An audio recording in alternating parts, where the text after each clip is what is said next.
നമസ്കാരം, കലാകൗമുദി ഓൺലൈനിലേക്ക് സ്വാഗതം. നിലമ്പൂരിൽ ബി.ജെ.പിക്ക് ഏറ്റ തിരിച്ചടി അവരുടെ രാഷ്ട്രീയ തന്ത്രത്തിൻ്റെ പാളിച്ച് തന്നെയാണെന്ന വിലയിരുത്തലിലാണ് സംഘപരിവാർ. രാജീവ് ചന്ദ്രശേഖർ ബി.ജെ.പി അധ്യക്ഷനായി വന്നതിന് ശേഷം ആദ്യം നടക്കുന്ന തെരഞ്ഞെടുപ്പിൽ ബി.ജെ.പിക്ക് 143 വോട്ടുകൾ കൂടുതൽ ലഭിച്ചു എന്നത് സത്യമാണ്, വസ്തുതയാണ്.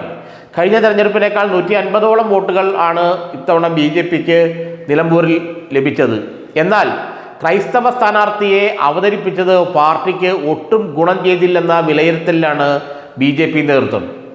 കാരണം പാർട്ടിയുടെ അടിസ്ഥാന വോട്ട് ബാങ്കുകളായ ഈഴവ വോട്ടുകൾ, അല്ലെങ്കിൽ നായർ വോട്ടുകൾ, അല്ലെങ്കിൽ പൊതുവെ പറഞ്ഞാൽ ഹൈന്ദവ വോട്ടുകൾ എം സ്വരാജിനാണ് കൂടുതൽ ലഭിച്ചത്. എം സ്വരാജിലേക്ക് ഹിന്ദു വോട്ടുകൾ തിരിഞ്ഞുവെന്ന് നേരത്തെ തന്നെ വെള്ളാപ്പള്ളി നടേശൻ SNDP യോഗം ജനറൽ സെക്രട്ടറി മാധ്യമങ്ങൾക്ക് മുന്നിൽ പറഞ്ഞിരുന്നു. വെള്ളാപ്പള്ളി പറഞ്ഞത് വളരെയേറെ സത്യമായിരുന്നു എന്നാണ് ഇപ്പോൾ ബി.ജെ.പിയുടെ കണ്ടെത്തൽ. ഹിന്ദു വോട്ടുകൾ കൺസോളിഡേറ്റ് ചെയ്ത് ഏകീകരിച്ച് സ്വരാജിന് പോവുകയും ബി.ജെ.പിക്ക് സാധാരണ കിട്ടുന്ന അവരുടെ പാർട്ടി വോട്ടുകൾ മാത്രം ലഭിക്കുകയും ചെയ്തു എന്നാണ് ഇപ്പോൾ ബി.ജെ.പി നേതൃത്വം വിലയിരുത്തിയിരിക്കുന്നത്. രാജീവ് ചന്ദ്രശേഖർ സ്ഥാനാർത്ഥിയെ നിർണ്ണയിക്കാൻ നിലമ്പൂർ ബൈ ഇലക്ഷനിൽ ബി.ജെ.പിയുടെ സ്ഥാനാർത്ഥി നിർണ്ണയം നടത്താൻ രാജീവ് ചന്ദ്രശേഖർ മനഃപൂർവ്വം വഹിച്ചുവെന്നാണ് ചില നേതാക്കൾ ആരോപിക്കുന്നത്. ആ വൈകിലാണ് ഇത്രയും വോട്ട് കുറഞ്ഞത്. അല്ലെങ്കിൽ നിലമ്പൂർ ഉപതെരഞ്ഞെടുപ്പിൽ നേരത്തെ തന്നെ മറ്റ് രണ്ട് സ്ഥാനാർത്ഥികളെയും പോലെ തന്നെ നേരത്തെ തന്നെ ഒരു സ്ഥാനാർത്ഥിയെ പ്രഖ്യാപിച്ച് ഇറക്കിയിരുന്നെങ്കിൽ കുറേ കൂടെ വോട്ടുകൾ സമാഹരിക്കാൻ കഴിയുമായിരുന്നെന്നും 15,000-ൽ പരം വോട്ടുകൾ പിടിക്കാനുള്ള സാഹചര്യം നിലമ്പൂരിൽ ഉണ്ടായിരുന്നുവെന്നുമാണ് സംഘപരിവാർ വൃത്തങ്ങൾ പറയുന്നത്. രാജീവ് ചന്ദ്രശേഖർ അക്കാര്യത്തിൽ ഒരു ഉപേക്ഷ വിചാരിച്ചു എന്നാണ് ബി.ജെ.പി നേതൃത്വം പറയുന്നത്, അല്ലെങ്കിൽ സംഘപരിവാർ നേതൃത്വം പറയുന്നത്. അതുകൊണ്ട് അടിസ്ഥാന വോട്ടുകൾ, ഈഴവ വോട്ടുകൾ കഴിഞ്ഞ ലോക്സഭാ ഇലക്ഷനിൽ വളരെ അധികം ബി.ജെ.പിക്ക് ലഭിച്ചിരുന്നു. എന്നാൽ ഇപ്പോൾ അത് കുറഞ്ഞു വരുന്ന കാഴ്ചയാണ് കാണുന്നത്. നിയമസഭാ തിരഞ്ഞെടുപ്പ് അടുക്കുന്തോറും ഈഴവ സമുദായത്തിൻ്റെ വോട്ടുകൾ CPM-ലേക്ക് കൂടുതൽ പോകുന്ന ഒരു അവസ്ഥയുണ്ടാകുന്നു എന്ന് ബി.ജെ.പി നേതൃത്വം കണ്ടെത്തിയിട്ടുണ്ട്. മാത്രമല്ല ക്രൈസ്തവ വോട്ടുകൾ ഉദ്ദേശിച്ച പോലെ കിട്ടുന്നുമില്ല.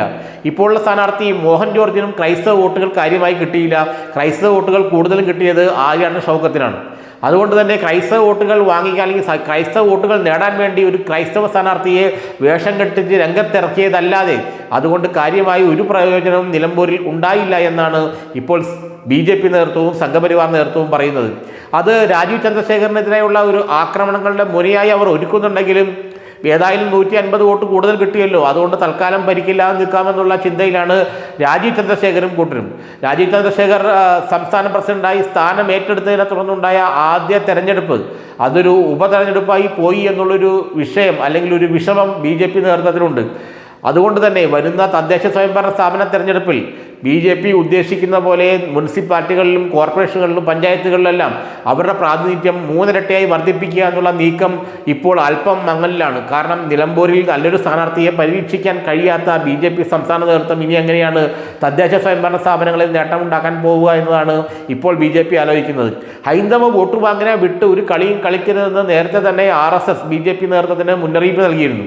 ക്രൈസ്തവ സ്ഥാനാർത്ഥിയെ നിലമ്പൂരിൽ കൊണ്ടു നിർത്തിയിട്ട് യാതൊരു പ്രയോജനം ഉണ്ടായില്ലെന്നും ക്രൈസ്തവ വോട്ടുകൾ ആര്യാടൻ ഷൗക്കത്തിനാണ് പോൾ ചെയ്തതെന്നും അതുകൊണ്ട് ഇനി മോഹൻ ജോർജ് പരീക്ഷണം വേണ്ട എന്നും ബി.ജെ.പി നേതൃത്വം RSS നേതൃത്വം രാജീവ് ചന്ദ്രശേഖറിനെ അറിയിച്ചു കഴിഞ്ഞു.